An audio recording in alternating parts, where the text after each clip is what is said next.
অন্তর্বর্তী সরকারের সংস্কারমূলক উদ্যোগগুলো এগিয়ে নিতে যে কোনো পরিস্থিতিতেই আগামী বছরের জুনের মধ্যে জাতীয় নির্বাচন অনুষ্ঠিত হবে, এই অঙ্গীকার পুনর্ব্যক্ত করেছেন প্রধান উপদেষ্টা ড মোহাম্মদ ইউনূস।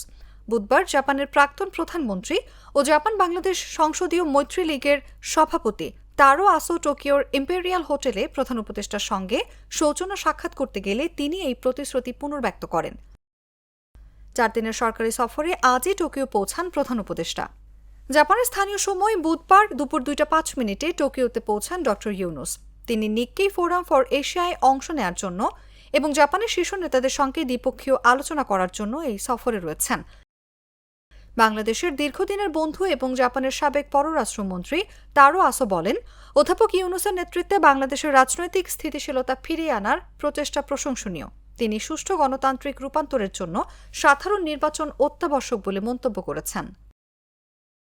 সাক্ষাতে প্রধান উপদেষ্টার পররাষ্ট্র উপদেষ্টা মোহাম্মদ তৌহিদ হোসেন, প্রধান উপদেষ্টার বিশেষ দূত লুৎফে সিদ্দিকী এবং এসডিজি বিষয়ক জ্যেষ্ঠ নিরাপত্তা কর্মকর্তা লামিয়া মোর্শেদ উপস্থিত ছিলেন।